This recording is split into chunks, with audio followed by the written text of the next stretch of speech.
Welcome back, and I suppose once again, welcome back to what's now our fifth webinar in the May series. It's our final one in the May series.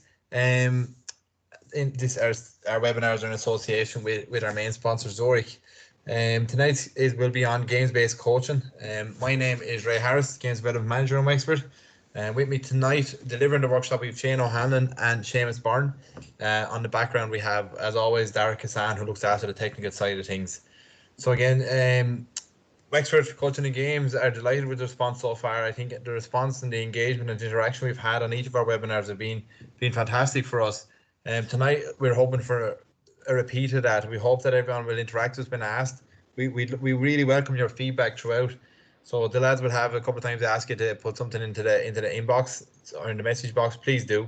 Engage with us as much as we can. We really do welcome that.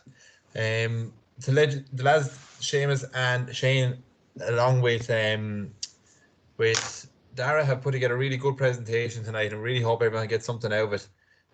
So yeah, again, engage with them as much as possible. Just a reminder for everyone, we are recording. This will be released to everybody next week. So all of our webinars in the May series will be released next week for everyone who has signed up so far. Remember to keep your mics off and your cameras off throughout, just to stop any interference. And again, it is technology side of it, so bear with us if anything does happen. If there's technical issues, bear with us, and we get it sorted as quick as we can. So for me, thanks again for joining us tonight. We hope to have a question and answers at the end. So if you have any questions, we hope to get to them at the end. And yeah, so for now, sit back, enjoy, and I'll pass you over to Shane and Seamus. Thanks very much. Thanks, Ray. Just echo that. Guys, just welcome you all. I know it's a lovely sunny evening there, so appreciate people been logging on here to listen to us. Look, with tonight, obviously, it's games-based coaching, and we're the last of the May series, and I suppose all the lads have spoken about games-based coaching over the last few webinars and the importance and the benefits. So we're looking at maybe a slightly different angle in terms of ways of actually directly applying it to your coaching. So for me, what I hope people are going to get out of this is kind of how we help our players become better decision makers. So that's a key take home that I'd like people to get from it. The other one then is the different tools we as coaches can use, the likes of questioning, especially, and Ray mentioned about discussion. We will be kind of throwing things out to the text box there. So look, the more interaction from you guys, the better this will be. And I know I'll let Seamus just introduce himself there now as well. Yeah, hello there to everybody. You're very welcome to tonight's webinar on game-based coaching. May all outcome I'd like to, that someone, that could take something away from tonight that they might be able to bring back to their own session, or at least have them thinking about their own session and something that they might be able to improve on it there, or at least they can say, yeah, I'm doing that, and we're all sharing.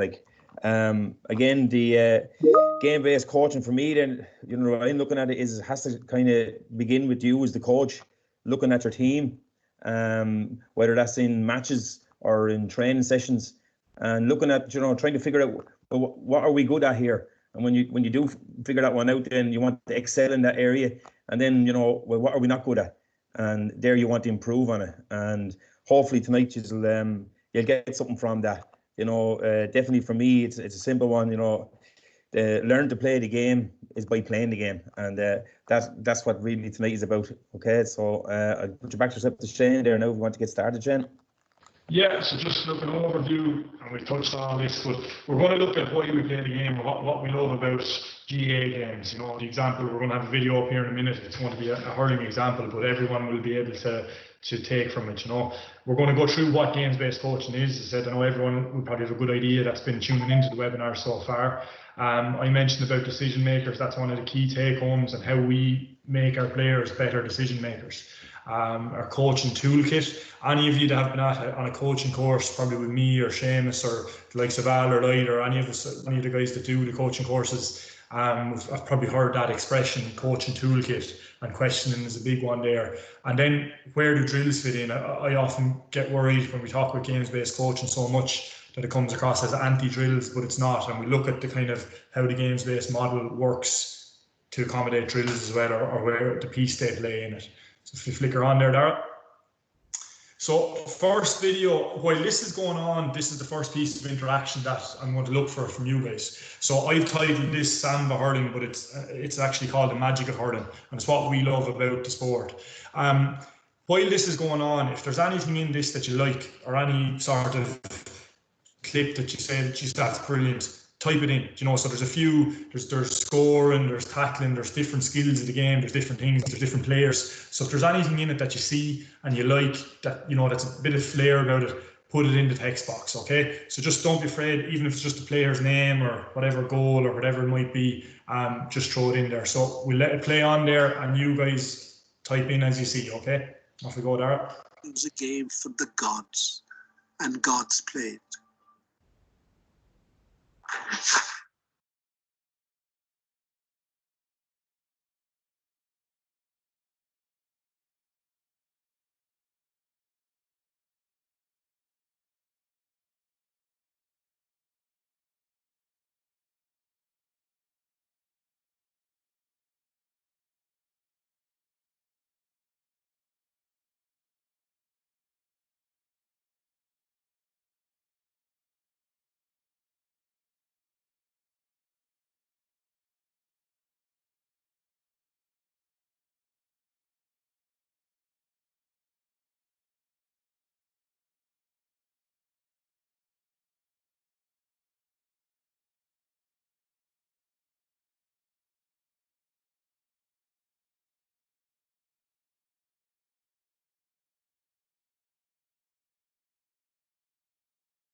Okay, so that's the end of it there. And just as I was watching the text box for a minute there, I was wondering were you being shy, and then it opened up. So it's brilliant. Look, without going through everything on it, there was some technical stuff in the text box, but the majority of the stuff there, it talked about the scores, it talked about sidesteps, it talked about breaking tackles, it talked about the high catch, even though that's a skill of the game as well.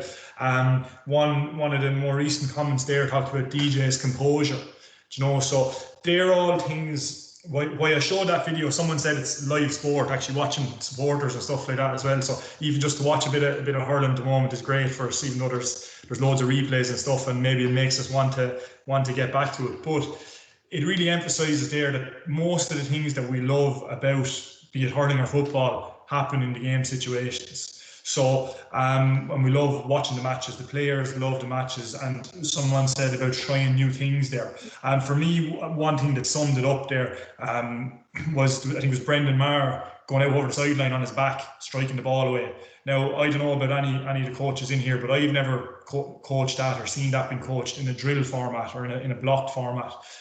So really, the key to it is we want to create our players to be able to improvise, to be able to show composure.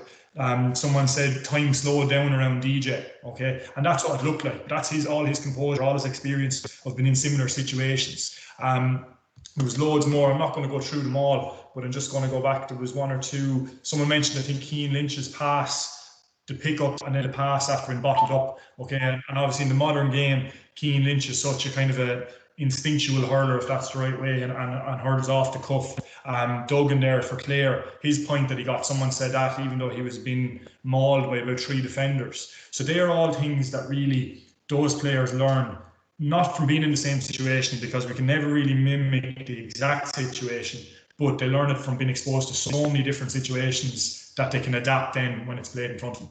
Okay, so brilliant start there for people interacting. So we'll move on. So the next part, we're going to keep the interaction going. So a bit like a lot of the coaching courses, any of you that were at them with me, you'll know that you're going to do most of the work tonight, and I'm just kind of guiding through it.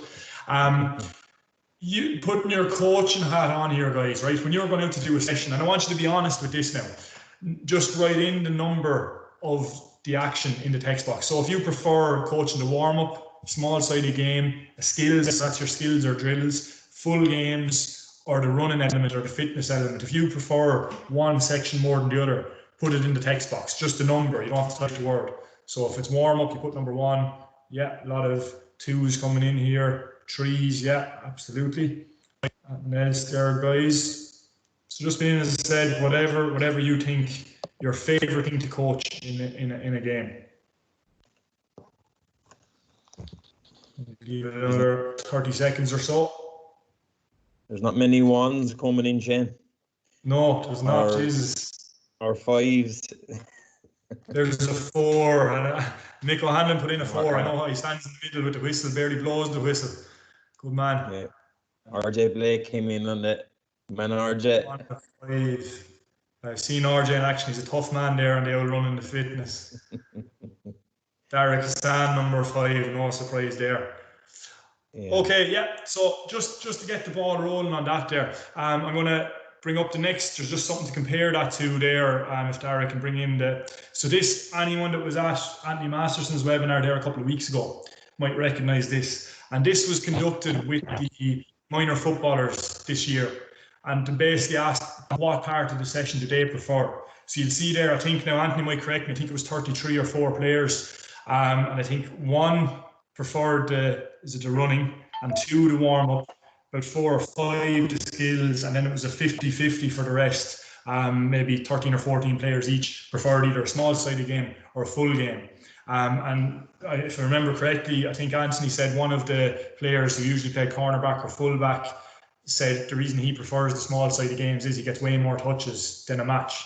So obviously in what came back with you guys, there was a lot of number 2s, there was a lot of number 3s, and I'm not surprised to see that. So coaching skills, obviously we're going to look at how we can link coaching skills to game situations and through games-based skills coaching as well. But I know for me, and myself and James have talked about this, when I started out coaching, I suppose properly, maybe 10, 12, it's probably more than that now, probably 15 years ago, I thought I had to come up with drills, confined drills that were very structured, that very little could go wrong, or that I was fully in control of as a coach. So if you'd have asked me probably even 6 or 7 years ago, I would have said I prefer coaching skills and coaching drills, and that I thought that was my niche. But really, I was looking at it the wrong way. Okay, so it was kind of, I was maybe keeping more control on what was happening, but that wasn't going to feed into the overall benefit of the players. All right, so we'll knock her on there again, Dara.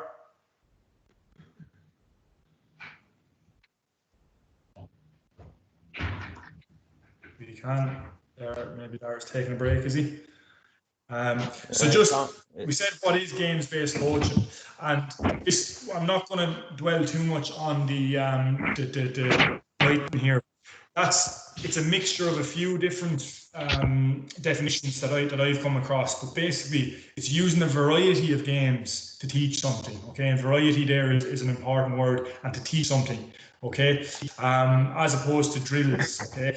It's the same concept as the play in the actual game situation. So we want players to learn the skills, learn everything in the game, but we want it in a game situation so they can apply it directly.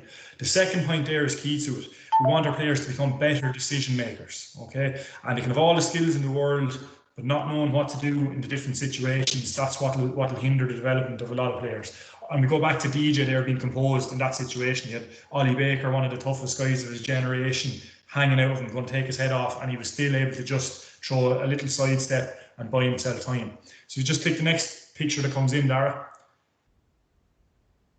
And this is why I'm not dwelling on the definition too much. To me, this picture sums it up, especially for those of us coaching the younger kids. I don't get it. Every practice we dribble around these cones, but we never play against cones in games.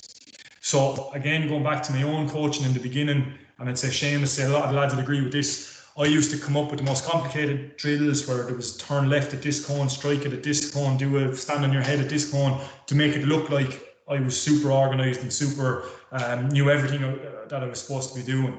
But really, that was probably I wasn't willing to let go and to give the freedom of a game situation. All right, so that quote there, we never play against cones in a game. Not saying don't use cones, but it's one that emphasises the message for me from tonight. Okay, so we flick on there. So yeah, so that's coming in there. Any of you that have done a coaching course recently with the GAA might recognise that circle there. That's effectively, it's our O2 model, or our total playing performance model. It's often called as well. And it goes, it's all we need to be a complete player, or everything, all the ingredients to play our games. So it's tactical prowess, team play, technical proficiency, physical fitness, playing facts, and psychological focus. When we look at decision making, if the next bit comes in there, Dara, it's taking it through that model, okay? And this is something called the decision making continuum. So really, we look at it, this can be a long term, or this can be just in one session, or it can be right from beginner right the way up to adulthood. So you learn the technique and probably learn it unopposed or stationary, or at a kind of an easy level first. Then we take it through to opposed. Now that can be a number of things. It can be a time constraints where you're putting pressure with time. It can be someone shadowing. It can be maybe 1v1 situations. It can be maybe where you give the attacker the ball and then the back comes in, but you let him win it. So it's not full match situation. Moving in then to the decision making, the tactical prowess element. So that language we know from our coaching courses, any of us that have done them. That's where we start learning when to use the skills that we've learned, and why we use them, and in different situations. So that's the key. And then we put it all together in match situations. And that's where the team play element comes in set plays, when to use it as part of the bigger scheme of things. If you click on the next few bits that come in at the bottom there, Dara, so you can bring them all in, yeah. So we go drills, practice plays, conditioned games, small-sided games, and full games. And with those, they're in a kind of an order there, but you can revert from full games right back to drills, right back to looking at the technique unopposed, or you can go from small-sided games back down to practice plays and back up. So it is a steps of progression, but the top coaches, inter-county level, they'll often go from a small-sided game back to a practice play, back to a drill, then back up to a full game. So we will get into that a lot more as we go on, and Seamus has a few videos that really highlight that. But that's our decision-making continuum, and really it's a skill of the game, adding a layer to it every time to get it closer to what that player is going to have to do in a match situation. Okay, so if you flick on, Dara, I think we have a video here for Seamus now to further show it off. Yeah. Okay, lads, so just keeping that table in mind there, okay? This is a video there I done with my own two lads here at home in lockdown. And basically the idea was to come and my 13-year-old there and work on the high catch. And not only just working on the high catch on his own, but like going through that last table that you're seeing there, where it's technical, unopposed, and then it goes technical where he is being opposed. So you can just play it on there for me, Dara, please, for a second. Okay, so I'm just going through the coaching here. You might hear me even saying to him there, his right hand is a little bit far up the hurl there for me on it. Yeah, he drops it down there. So again, just getting up in the air, catching the hurl up to protect the hand. So this is like a one-on-one coaching, okay? And this is working with a 13-year-old here, trying to get him confident to go up and catch a high ball. And it's the start of our table there, where it's technical, unopposed. We're going in now, and you can go ahead there, Dara, into it. Okay, so here now bringing him in and showing him where exactly he's going to be used in the game, but also what other technical elements he's going to need if he wants to succeed in catching a high ball with somebody on him. I'm explaining to him here to put his catching hand over or his hurley hand over his opponent. So he's kind of pulling down on it and going up and catching the ball. Okay, so it's in a static position here at first. We're basically talking through and just giving him confidence to get in.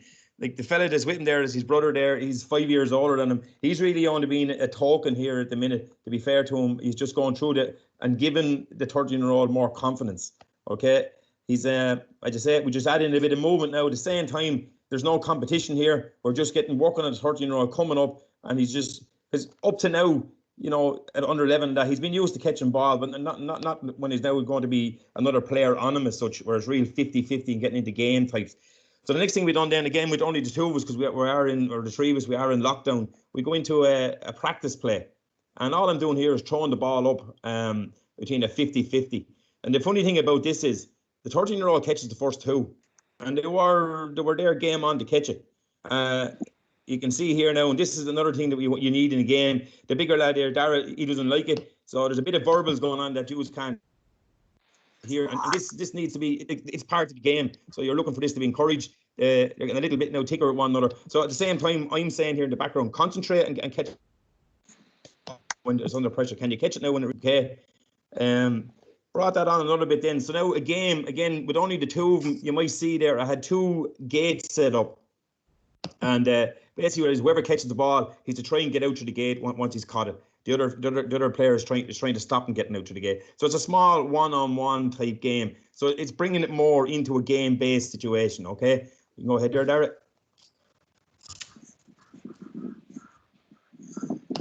Okay.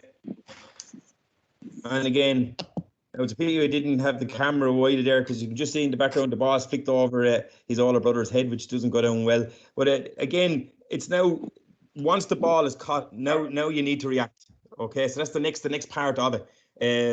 Now the ball now really tussling for it here. Now you hear me telling the goal, get out the gate. Again, this is just trying to bring it into a more game based. The next thing then is coming in here.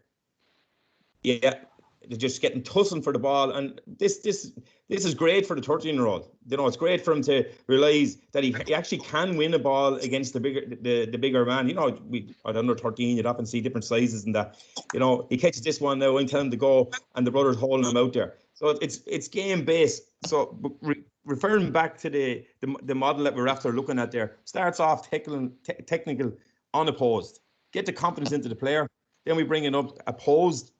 And you're just showing them where is it going to be in the game, and what extra techniques do you need now when you're going to be coming across an opponent. And then from there, then practice plays, one-on-one high ball. And again, it's really about getting confidence into them, into the condition game. Now, obviously, we couldn't go now into a full game, but if we did, and you know, if I'm looking out through the window here, what a beautiful evening. It would be brilliant to have 20 lads there wanting to go at it, like, you know. But again, you have a 15 on 15 or whatever you have inside the game, and whoever catches a high catch or something, you'd be given an extra score for, and so on. So that's just to say the progressions working off that last module we're after me looking at. All right, Shane? Yep. And just before Dara moves it on, I see my brother Mick is in the group there, and I remember similar ages in the yard doing the very same thing. And Mick actually broke my hand because I was putting it up unprotected. So that talk about the game-based decision making and learning, a lesson I'll never forget. And I'm trying to get him back since. But that's why I love to see the bit of tussling and stuff. And you put any two chaps competing like games in a game situation, they're going to want to improve and they're going to want to get better at it. So so it's where we learn those skills. And referring right back to the video at the start, like Tommy Walsh or a few of the people we saw going up and making unbelievable catches, they didn't learn that by just hitting it off a wall by themselves or someone throwing it up on their own. They learned their timing from going up competing with people. Just the next couple of slides, guys, there's a lot on them, but I'm going to fly through them fairly quick because I think we've a couple more videos and there's going to be a bit of discussion that's going to make some of the stuff clearer, but it's just worth making a sort of mental note of, or even if you want to take a quick picture on your phone if I am going too fast. So what games-based coaching should be used to do. So this is what we as coaches should aim when we're implementing games-based coaching. So the first point is probably the most important, or almost the most important.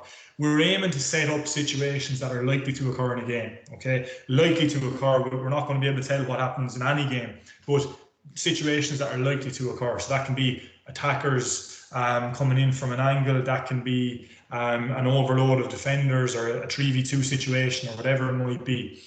Guide players, and that's a key word, guide players in identifying the options available to them, okay? So we're not telling them, especially younger players, if you start telling them what to do, it doesn't go in, they need to kind of discover it themselves, so we guide them to come into their own conclusion, okay? And the same again, guide players in their learning process, okay, through questioning and guided discovery. There's that word questioning again. We'll be coming back to that fairly strong in a minute. And set up situations where the player will respond to and solve their own problems. So that comes back to the whole decision maker thing, solving problems. Okay. This one here, your comfort zone and where the magic happens. This applies for me both to the player and to the coach. Going back to the example I gave of myself when I started out coaching, I was in that comfort zone in terms of coaching, where I had the players in straight line or uniform drills where very little could go wrong and I didn't have to step in and think off the cuff. But in terms of development, they were in their comfort zone and I was in my comfort zone. So where the magic happens, that's our game situations. That's where we're not going to be able to say exactly what's going to happen. So we can't plan for it. So we're going to be solving the problems as we go. Because once they cross the line into a match situation, we definitely don't know what's going to happen. And just on the bottom one there, because the match is fluid and ever changing, and just like all of us probably were watching loads of Netflix and The Last Dance and things like that. I actually watched a different sports documentary there only the day before yesterday. It was the Steven Gerrard Make Us Dream. And it started when Michael Owen was talking, and he was talking about how himself and Stephen on the same youth team, why they had such a good relationship. And they said there was no situation ever the same in the match, was what Michael Owen said. No situation was ever going to be the same. But him and Steven Gerrard were ahead of everybody else in making the right choices in those situations. And they were on the same wavelength. So he puts that down to why they were the two, first of all, why they played together, but why they were the two best players on the team. So they were solving the decisions faster, and there was no decisions the same. So that's, I only watched it yesterday and it struck with me for this. Plus I'm a Liverpool fan as well, so it was good to kind of to see that. If we move on, Dara, to the next one. So when we do all those things, so when we put the players into situations and we guide their learning, this is what we hope that they will take from it, okay? So we want the players to learn how to scan, how to be looking around as the game is going on. That can be taught in nursery when they're playing little, catching games, how they're looking around or avoiding someone coming to tag them. Or even you move on a little bit, games like dodgeball, where they're not sport specific, they're still working on fundamental movements, but they're having to use peripheral vision and concentrate on more than one thing at a time. First, taught decision making. That's back to our clip earlier on. A lot of the highlights, a lot of the best teams, again, the Keane Lynch, the Brendan Maher on the ground, DJ, they were instinctual first thought decisions that there wasn't a thought process going on for ages. Will I do this or this? They were able to make the first decision really quickly and go with it. And I think that's the key. We're encouraging that. Knowing that the player in possession should make the decision. That's very important, that we're not over coaching him or he's not listening to the players around him in the wrong way. Then the player off the ball can advise the other player. So I'm not contradicting myself, but the player off the ball knowing what to do as well. The beauty of game situations is it's not just the player on the ball that's learning. The player that's off to the side has to decide whether he calls for the ball, whether he moves into the space, whether he moves out of the space to make room. So that's all part of the process as well. So when we put our players into a game situation like this graphic here, we're putting them at a crossroads, and any answer could be the right answer, but they need to discover it themselves, and they need to have lots of different chances to discover the different things. Okay, so we click on to the next bit. So questioning, so I've mentioned that a few times and I said I'd come back to it, so we're going to try and look at it here now. In a game situation, and I'm going to look for a bit of feedback in the chat box here now. So in small-sided games or whatever it might be in your coaching, or even in matches, how do we use questioning to develop decision making? So for example, what I'd always do is that I'd ask, rather than saying, geez, you did the wrong thing there, I'd ask the player, if you had that ball again, what would you do? Okay, so I'm going to give you a minute or so on this. If people could put in similar questions that they use or that they might think of in situations to get their players improving their decision making. So what questions would you ask your players in games or small-sided games to improve their decision making? If they've made a mistake, if they've taken a shot from a wrong position, if they've, you know, given a pass away or whatever it might be, what might you ask your players? And I'll give you a minute, I'm not going to panic there. Yeah, Shane, I'm going to put you on the spot there now in front of everybody here, right?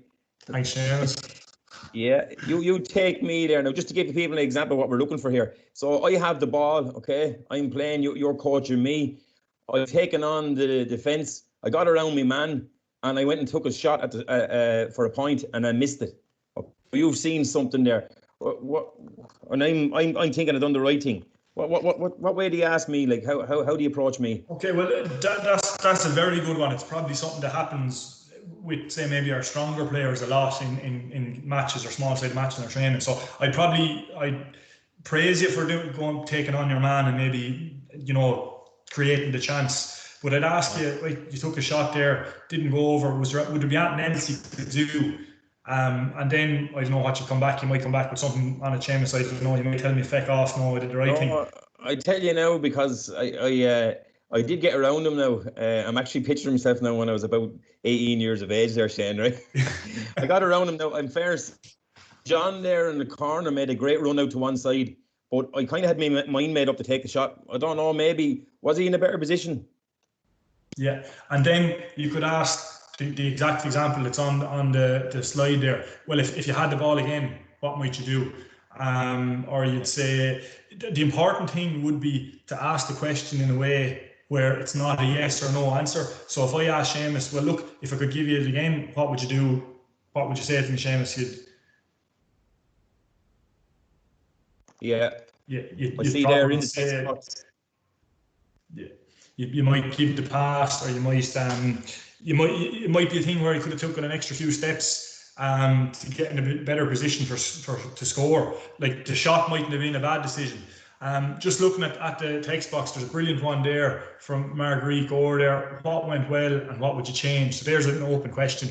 You're acknowledging something went well, and then you're saying what could you do the next time. So it's very important, particularly with the younger kids, that you do acknowledge when they do the right thing. It's very important. Mag there, was there a better option? Would you play that ball again or do something different? From Al, was the goal on? Oh, sorry, it's moving on me. Yeah, it was the goal. I seen it. It was the goal on for your corner forward with the pass. It probably was. I would say that, yeah, maybe I should have gave the pass in. Yeah. But I'm greedy. Yeah. Adam says that'll learn you. I don't know, is that in relation? Oh, that's back at the start there. So there's a good question. Where was the space? Stephen said that. That's an excellent question, because even if it's in the situation Seamus said, he took on a shot and he mightn't have seen the guy making the run in the corner, but you'd say where was the space? And then he has to say, geez, I don't know, I didn't look up. But then what would you do next time? So loads of really, really good stuff there. The other thing I've started to do fairly recently with the few teams that I'd work with every week, so a couple of the schools that I'd be in, the secondary schools, I'd be working with their under 14 teams regularly before COVID. And they've got used to me when I blow the whistle and I say, right lads, rewind, stop. They know what I'm asking. They know something happened that I wasn't mad about. So it might be a shot from the corner. I'll blow the whistle and I'll say rewind, and they'll get the ball back and the lads will go back to their position.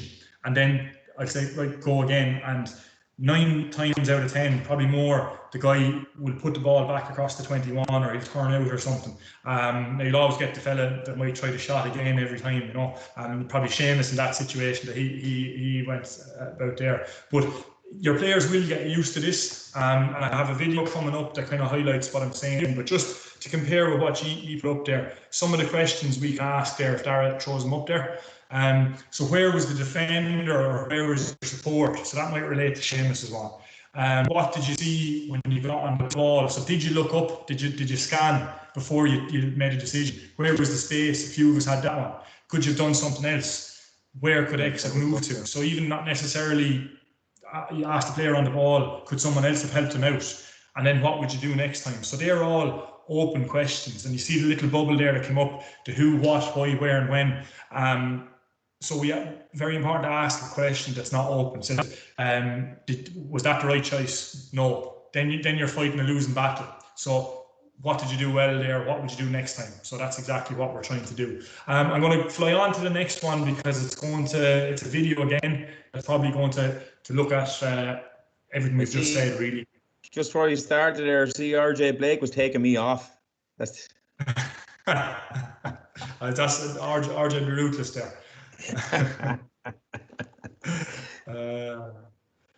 Very good. All right.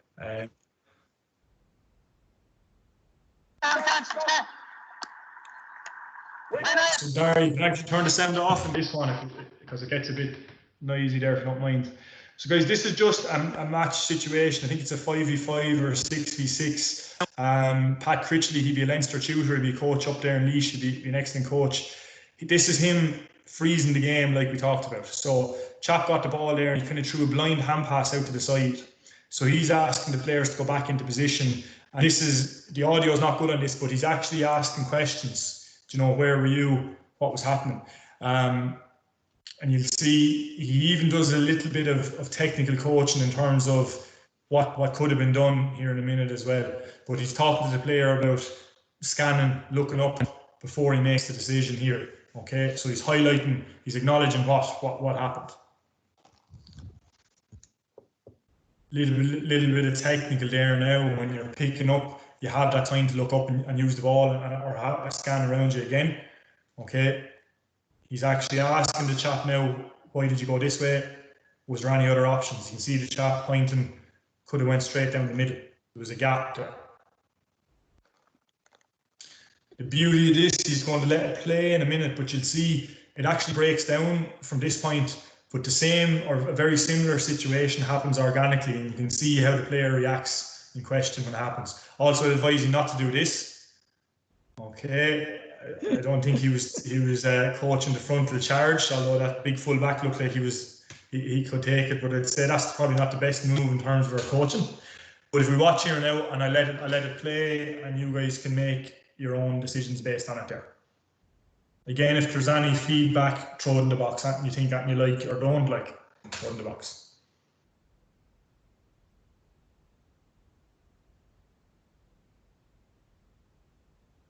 So it actually breaks down, goes back, same player is on the ball here. He does the exact technical pickup that Pat was demonstrating, and he drives out, okay, and ends up with a goal. Now, he might have taken one or two too many steps, but I suppose probably the emphasis of what was being coached here was driving out to the ball, or when you get the ball, getting your head up and driving out and being looking around while you're moving, which was a key message there. So if you click on there again, sorry.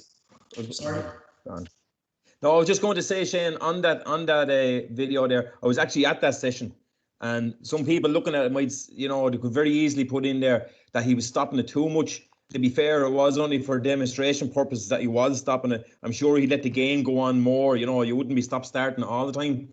But it was excellent. The point he was getting across there, fixing the point and then let the player go figure out how to work out the problem solving basic and decision making. Yeah. It was an excellent session. Yeah. In fairness, there's a comment in there from Kevin. Instead of stopping the whole game, you take the player out and go through it with the same level of questioning. That could be very, very useful to do as well, Kevin. Absolutely, especially if you have a couple of coaches. Definitely, you could go out and even a player looking at it from the side, which is you were in that situation a minute ago. What do you think you could do, or what do you think you'll do the next time? So absolutely. So there's loads of different ways, and I suppose the key to that will be knowing your players. I know certain players wouldn't have liked being put on the spot like that chap there. So you as a coach will know your players, and the example you used there, Kevin, could be excellent. Just to put a bit more meat on that video there. So the games-based model, now some people will have seen this, and it's probably been floating around for a while, but basically it goes play the game, then freeze the game, like what happened there, fix the skill, so address the issue that you've seen, why you've frozen the game, you're addressing the issue, and then you're given some instruction how they're going to improve it. You've done all that, you send them back into either the same game or even a modification or variation of the game. When I'm doing it, I like to probably play a game, then do the intervention, which is to fix the skill, and maybe then make a slight modification when we go back to it. It might be just adding in a rule to do with the skill or with the activity that we're looking at. So in that case, maybe in Pat Critchley's video, it might be that every player has to take 5 steps when they get the ball, if that's what he was emphasising. And that might be the little bit of instruction you give everybody when the game starts back. Just on the left-hand side, you'll see when you're doing this and you're applying a games-based coaching model to your session, and for all sessions really, just focus on one key skill or one key message. If you start addressing everything, because there will be a lot more going on than what you're honed in on. So if you start trying to address everything, your message will get lost in translation. So in that instance there, again, going back to the video, you know, the pass could be breaking down. As I said, he didn't blow the chap up for steps because he's wanting to get him to drive out. There mightn't have been the right runs off the shoulder, but he's addressing the guy taking on, getting the ball and driving forward and then scanning as he's going. So keep that same message. Understand the progressions and regressions of the skill. So we mentioned about the high catch in the game there, Seamus's video. So if that is the skill you're working on, if it starts breaking down in the game, know what you're asking the players. Even take a step back when you freeze the game, step back and go through it again before, and know what you're aiming for. So the progressions and the regressions especially. The last 2 points are key. There's going to be mistakes. Seamus mentioned it earlier. We want mistakes. Learning doesn't happen if there's not mistakes. So we want mistakes. So it's your job as the coach to facilitate learning from those mistakes. That's where a question comes in. That's where what would happen if you did it again? Is there anything you can change? So those type questions really important on that. So I'm just going to go on. We have another video to kind of show it from a slightly different angle. I'll hand you back over to Seamus here. Yeah, I'll just explain the game here, lads. This is another one there I done with the 2 lads here at home during lockdown. And basically it starts out is a game-based hand pass. It's an activity, okay? Now, you're after seeing the 2 different tables there, or models that we've had, the different stages, the technical, opposed, unopposed, conditioned games, and then into full-sided games. I'm only going to go about halfway with this there, and I'm going to pose a question to you then, and looking for you to come back into the chat box then to try and finish it off, okay? So if you want to start her out there, please, Dara. Okay. So basically, I just went straight into it. So let's say I want you, first of all, the picture. That's another 3 groups of 2 running through there. I've got 3 different colour poles. I've got yellow, orange, and red. Now, already with just the 2 lads in it, it's breaking down. Okay, I wouldn't have probably gone through in detail what the activity is supposed to be. Basically, what I was looking to do is to hand pass it. So if you just pause it a sec there. So as a coach, then I'm stepping in now. Okay, now I'm looking for you to try and picture there that there's 8 players say there. Okay, so 4 groups of 2. So I'm going to go back in now, and what I'm really going to work on here before, because I said to myself, right, this activity isn't working. I need to bring it right back down and work on the technical proficiency, which is just basically the skill of hand passing, and build confidence within the lads. Okay, so you can play it there for me, Dara, please.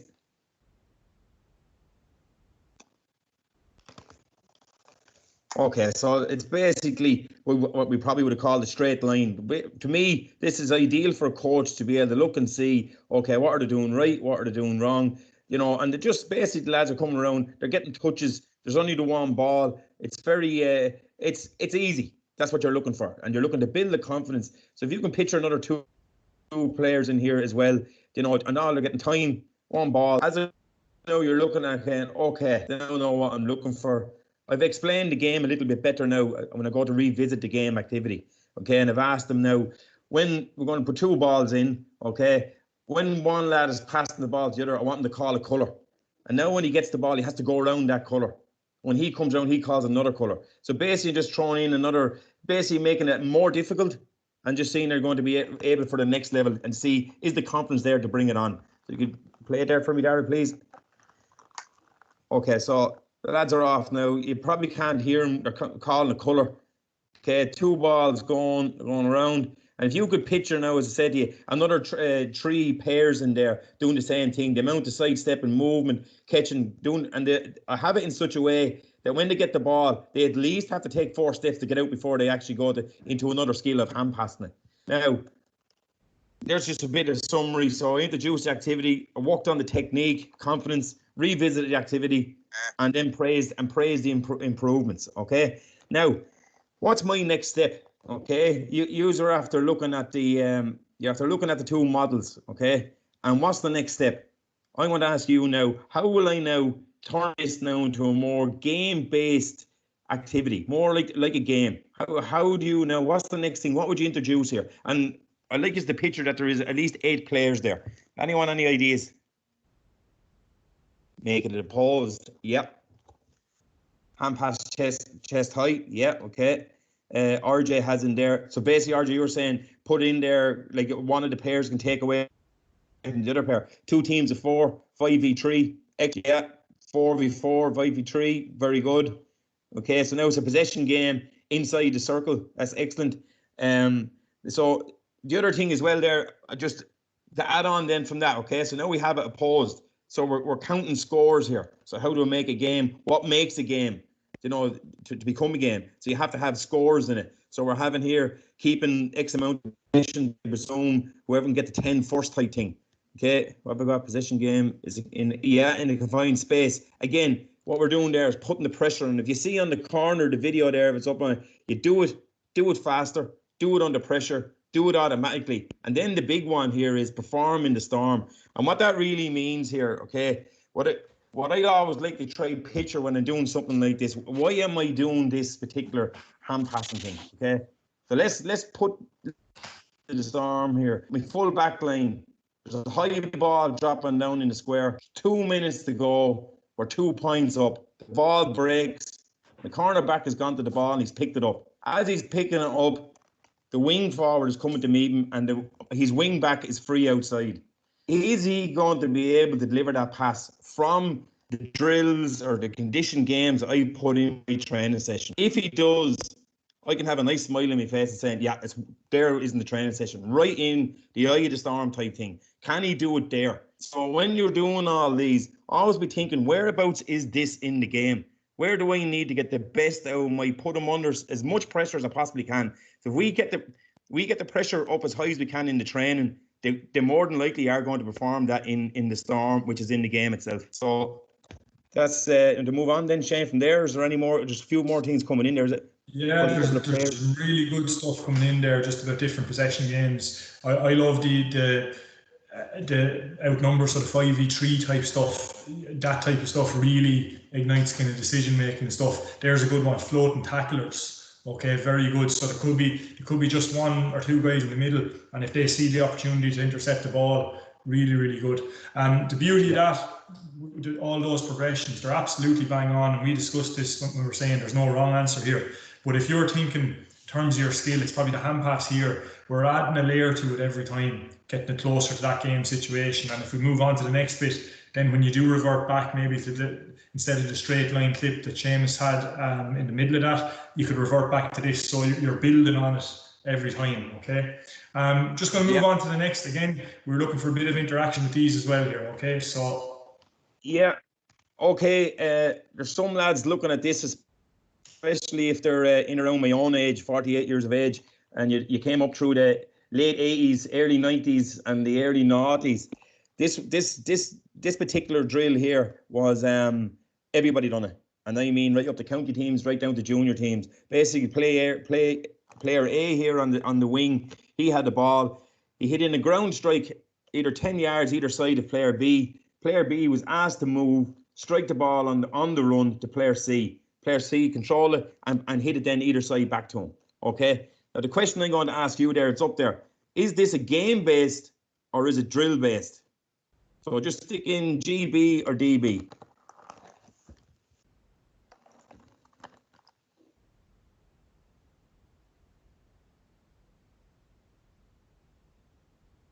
Okay. Everyone's going for the drill based. Both. Yeah. Come on, Mick. Okay. Very good. Okay. I was going to give a little bit of background then on this here. The man in the middle, when you think about it, okay, as I say, I was putting it back in the time, late 80s, early 90s. That was the name of the game then. You got the ball as quick as you could and you moved it even quicker. In today's game, we're now looking at get possession, keep possession. Okay, so if you were the type of coach that you've seen this drill 20 odd year ago and you think that, right, I'm going to keep doing it now, it'll probably be lost in the game. I'm not saying it shouldn't be in the game. Definitely some of the best hurlers we've had in Wexford. Adrian Fenlon comes to mind straight away. You know, this was right up his street, like, and we were known for this type of hurling. But what would you do now? You after saying the type of game we have now is get possession, keep possession. What's the first thing you can do to change this? Keeping the same format, man in the middle. What now do you add in to make it more of a game-based coaching for today's game?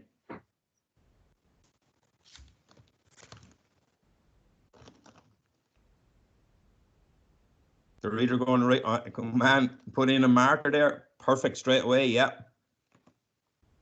Anything else, lads?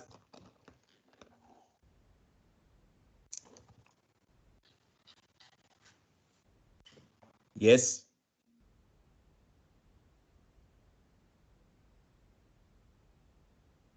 Okay.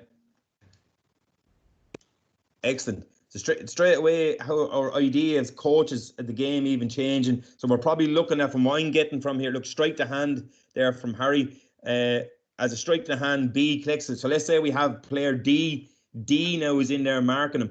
We're looking for player B to take it. And someone suggested there that maybe player B can give it back to player A, who then can give it on to player C. Now, that is typical of our game today. That's what we're looking at. And I just wanted to get that one in because I knew everybody would know the man in the middle one. It was a game, it was a drill we all done years ago.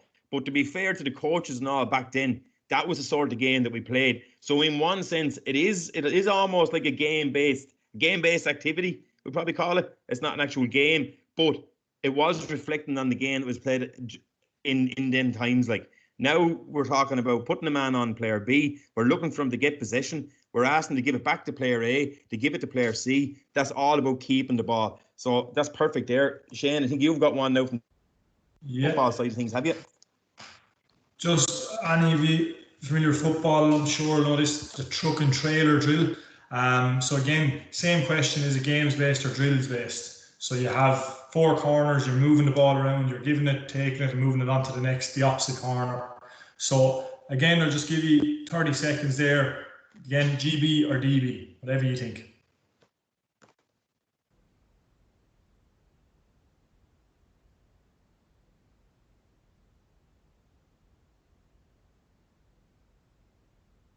Yeah, we got a few here. Mick Hannon's going for both again. He's on the fence a lot of the time there. We'll have to put him up on it. There's RJ. I take RJ off. RJ is on the fence with a bit of both. Come on, RJ, get off the fence there. Very good. Look, in fairness, yeah, probably there's no wrong answer. Both comes in there. For me, and this is probably a personal thing as much as anything else, and maybe some of the likes of Anthony there or Lloyd, some of the more experienced football coaches in the group could jump in if they want. To me, this is because it's so overdone, as in if you put out a junior B team with no coach for their warm-up, I guarantee you 9 times out of 10 they'll set this up and go into it.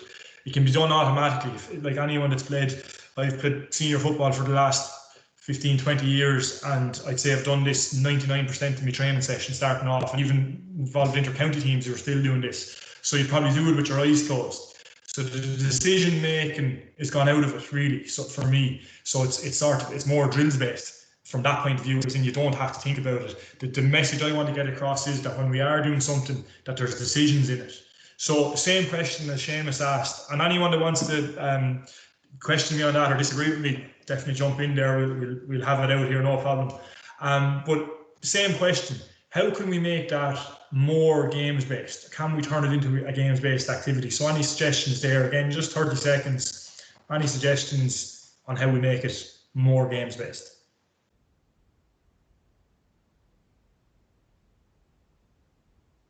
Would you do that with your eyes closed, Shane? I'd have a go at it, yeah. I wouldn't like to be standing in front of me, but I would. Add a tackler, good. Add a defender, Peter Nolan said. Add a tackler. Tackler's in between points. So they're straight away having to break a tackle. There might be a sidestep in that.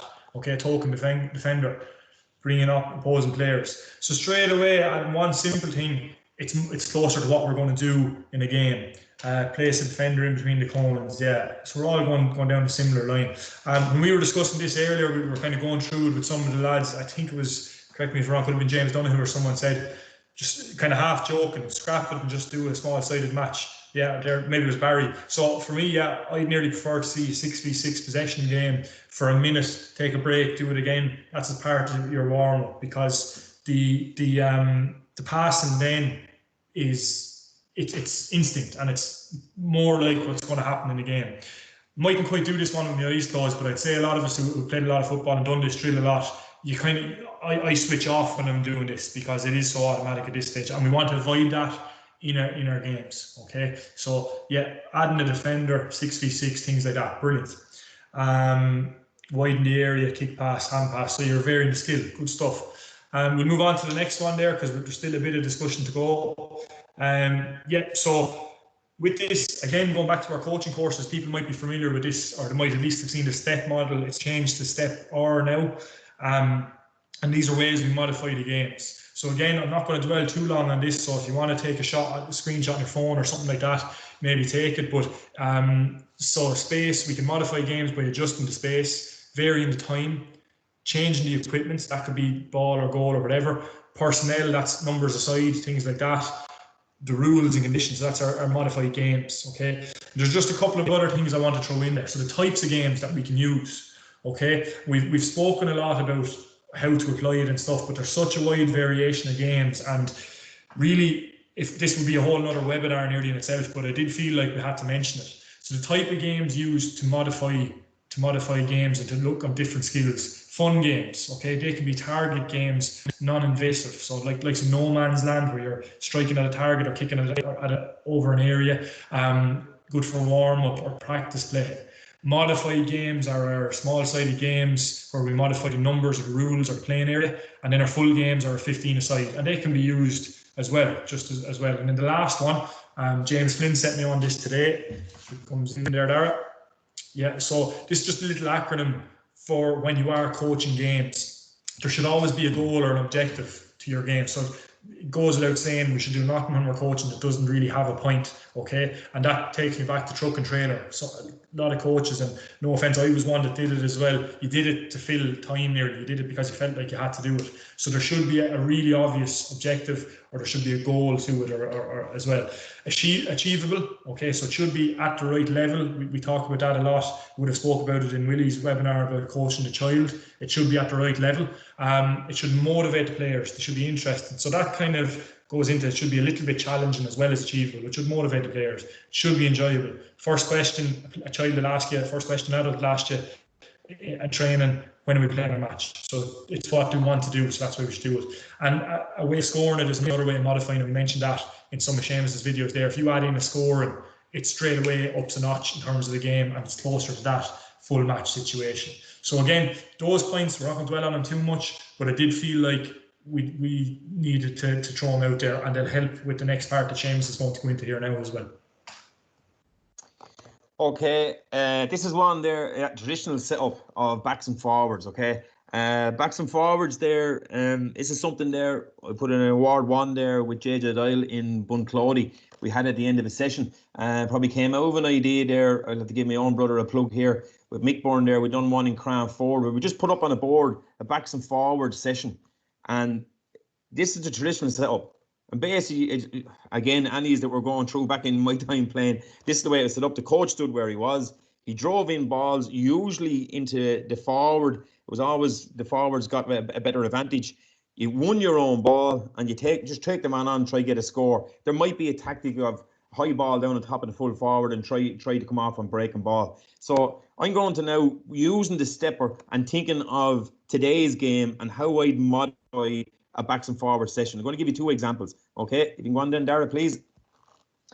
Okay, so I'm calling this zones or numbers. Okay, and you can see there's squares coming in. Okay, and what they're representing is, okay, the coach himself will be out there around the blue square. Okay, and he'll have 3 or 4 balls there, and then each other square again will have 2 or 3 balls in it. Obviously, just on the sideline, so when the game's going on, lads can't trip over hurling balls and that. What the coach does here is he shouts a colour. So he could shout red. And automatically then the cornerback knows he's the turn, get a ball there, and he has to walk it out there, okay? What usually happens there then, and what I'm thinking of the stepper here, I'm working on space as a coach, okay? And I'm trying to pull my defence right over, pull them in all different directions. So my defence, my cornerback's gone into red. He's going to try and work it out. Obviously, the fullback's gone over to help him. That means the cornerback will move over in the fullback position and so on. As soon as that ball is cleared, I'll possibly call green or yellow, where now we have the attack now is changed direction. Again, the team now, and that's exactly the way it happens in a game. You have your cornerback comes out, he drives the ball out, not looking where he's putting it, has gone to a midfielder, gives a crossfield ball, corner forward gets it over the bar. So I'm working on space on that one there. Another thing I'd add in then, in each square, I'll probably add a number. So red could be 1 and white could be 2. Now you're bringing in a little bit for the brains to be switched on for the fellas. You could shout like 2 instead of white. So white is 2 and it's white, so they have to go to either one. Again, you haven't switched on. This can be brilliant for lads. You really, some lads think, well, I'm only there to get the ball and drive it out. My job is done. Always need to be switched on. So there's just one way of modifying that game there, okay? And again, using the stepper, I'm working on space. Another one that's good with that one is, let's say you have a midfielder. Sorry there, Dara, just 1 second. You can go back to the other one for a minute. Let's say you have a midfielder, and this is great for kind of one-on-one coaching while the backs and forward session is going on. You can have your midfielder or halfback that's possibly starting on your team, and you want him to have a look at what's going on here. And you're going to ask him, I want you putting ball into space. So instead of now the coach to call a square, let's say he calls red again. Everyone's gone to red. Once the ball is cleared, you pass the ball to that player that you're looking now to coach for him to see space. He should be hitting that ball in either to green or to yellow. So now you're getting a one-on-one coaching, but you're doing it in a team scenario as well, where the backs and forwards are working, but he's getting full time on the ball. You give him that chance to see, oh, now I see what you're looking, now I know what you're looking to get from him. Okay, so the next scenario then, please, Dara, you can move on. Okay, obviously, in Wexford, this now has become a series. I think if Davey Fitz is in now, he doesn't want me to give away too much here to anybody. But again, the biggest mistake the teams make is championships coming up the weekend. They're a little bit fearful of the team. So I think we'll play a sweeper. And they throw a lad in there, put him in there and expect them to just sweep up like Kevin Foley does Wexford. That's not going to happen. Number one, there's so many different types of sweepers. You can have a defensive sweeper. If the full forward is lethal and he needs a second man on him, you're playing him in front of him. You might need him to come to be the player that brings transition from backs into forwards. So when the centre back wins the ball, instead of the sweeper standing there, he's running off the shoulder, he's taking the ball on, and he's going to create an overlap. So that's more like an attacking sweeper. There's different types of way of playing that sweeper. But the only way you can do that is it's got to be driven in your coaching sessions. You can't just throw him in there 2 days or a week before the championship and expect him to hurl there. He has to learn how to do it. Sean Murphy started off doing it. Kevin Foley came in, and I've seen some of the lads' senior training sessions. It's brilliant what they're doing. It's no wonder it's working for them, because they're doing it in this sort of situation. I'll just open up the text box there now, looking at the same setup, and you can take just the backs and forwards, 6 on 6 and 2 midfielders.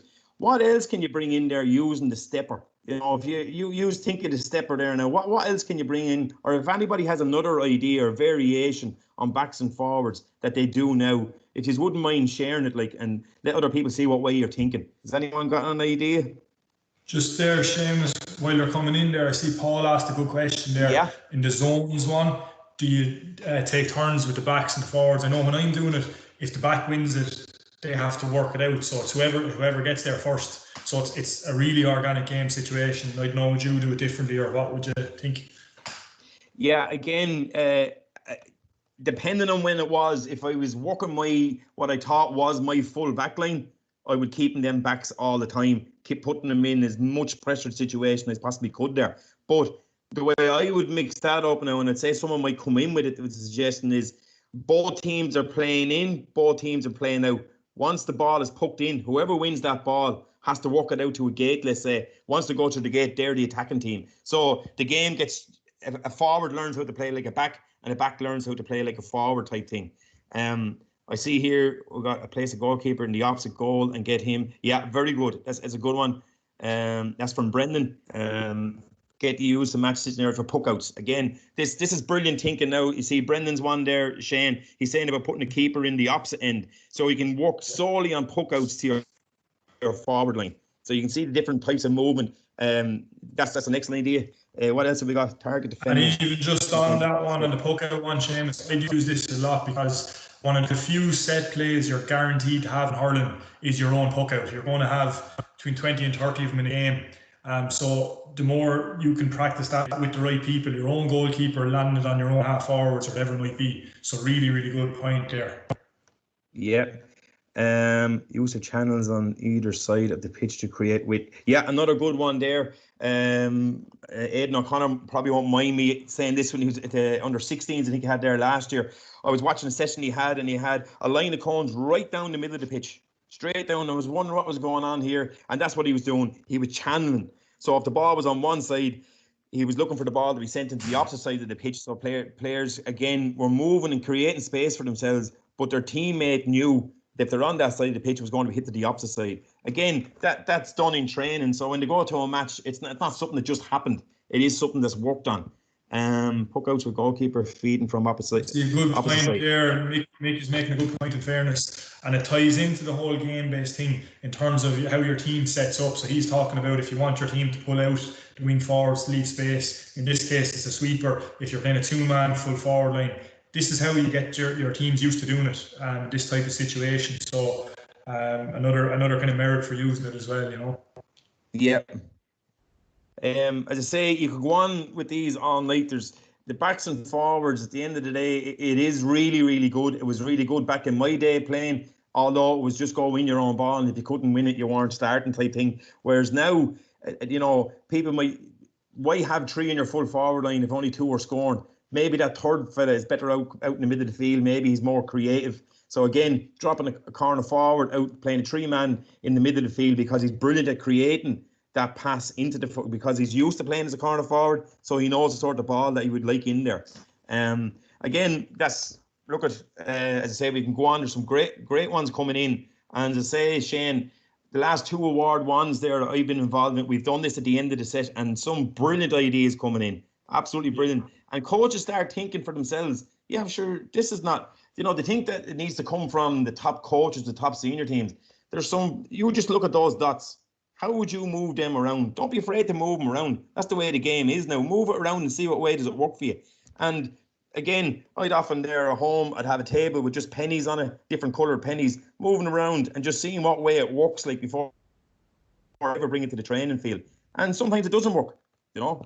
We're coaches, we're allowed to make mistakes too, like, even though we don't get away with it on the training, like, mind you, but you know, we have to learn how to make mistakes as well. But definitely, I say backs and forwards is a brilliant one for a based coaching, where you can really put it into a match situation. I'll just ask a very quick one there. Now, we're probably going well on time here, are we, Shane? Or the one I was going to bring in, I didn't see anyone bringing it in yet. How would I use time? Time is always a good one. Anyone got an idea on how we'd use time in a backs and forward situation?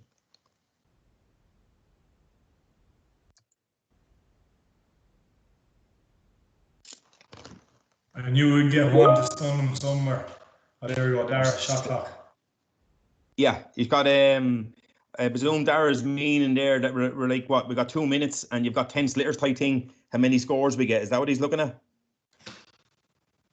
Possibly. There's a similar idea. Anyway, Thomas going 30 seconds for defender to get the ball to the opposite goal. So yeah, time limit on it. 5 minutes, 10 plays to see the score difference. That's a very good one. We talked about, you know, when we're modifying games, if you add scoring into it, a bit of competition, going back to Seamus's two lads pushing each other around. 10 seconds to reset mark, and that's probably a good one. Happens in a game, you have to quickly tune back in, get on your man. Time limit to turn over the ball, very good. Barcelona had their 4 second rule or whatever it was under Pep. Get the ball back. Yep. As I say, it's brilliant what's coming into the chat box here. I say you could talk. I know I could talk about it all night.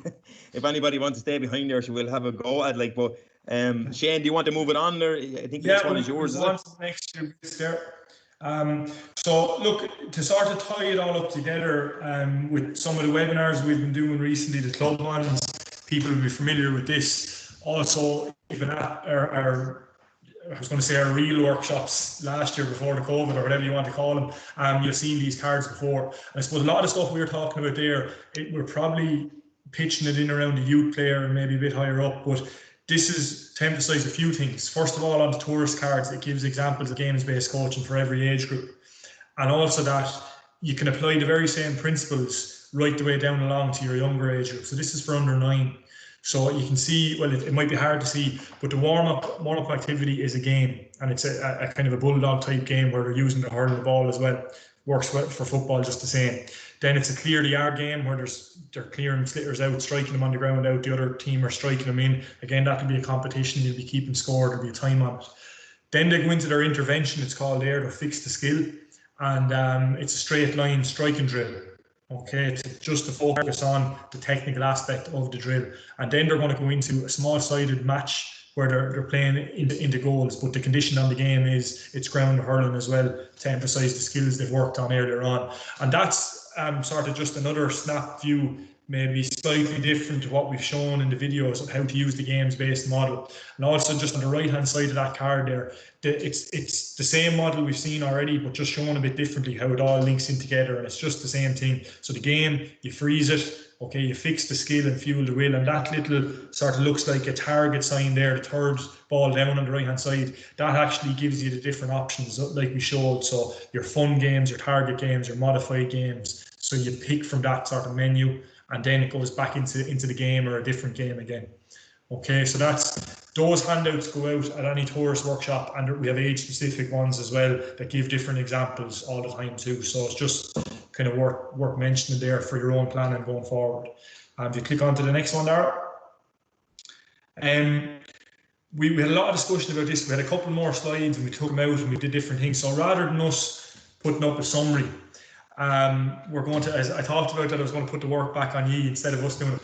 So if the ban was lifted, if COVID disappeared and we're out to do a training session tomorrow, and don't say they're all on fits, you run the shit out of them, what would you take from tonight's webinar that you could put into practice straight away in creating that games-based, that kind of learning environment? If anyone that wants to or that has been interacting, and there's been loads of it, so thanks for that. Anyone, just your own summary of what you're taking from this that you could use straight away if there was a session tomorrow. What would you take from tonight, from this webinar, that you could use? Hopefully something will come back in, Seamus, not to aren't listening. Okay, yeah, Thomas, small-sided games, more touches, yeah. I actually, as they're coming in there, I have a little stat written down. It was floating around Twitter. Man United, the study, they moved from 8v8 games to 4v4 with their youth academies, and passes went up 135%, scoring attempts 260%, scores 500%. Tricks and dribbles went up 280% in a 4v4 versus an 8v8. So that just shows the difference. All versus Baxby forward scenarios or colour boxes, great. Love seeing that. Write out progressions on the various skills, really good. Anthony is get the players thinking more and making decisions under pressure. We can get our players doing that. We're onto a winner. Brilliant. More small-sided games. Ask more questions of players. Excellent.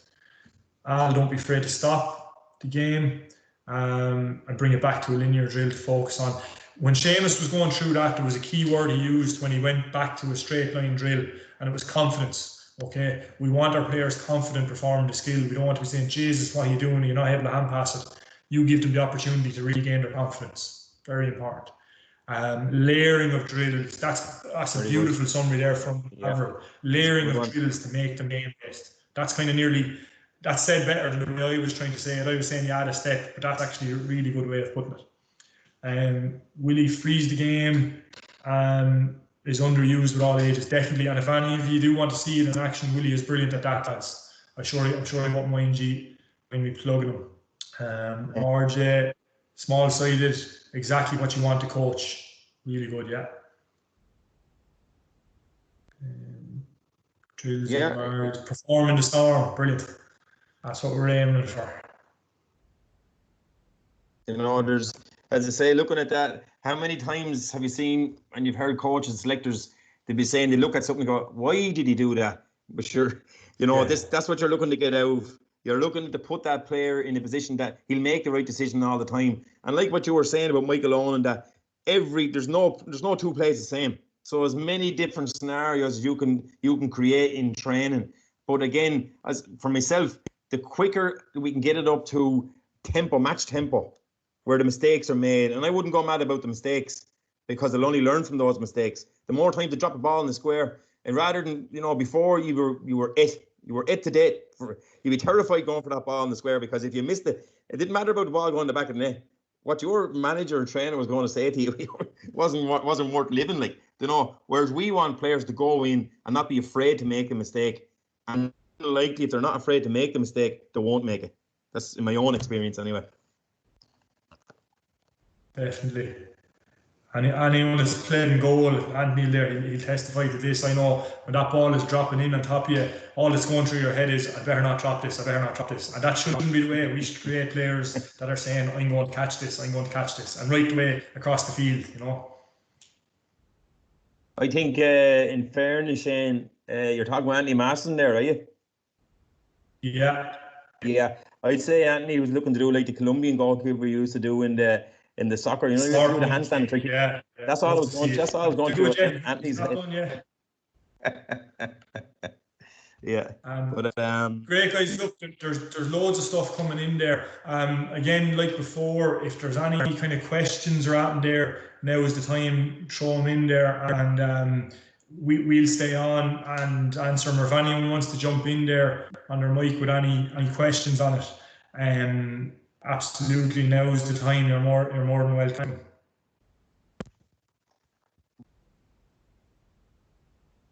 All right, Ray.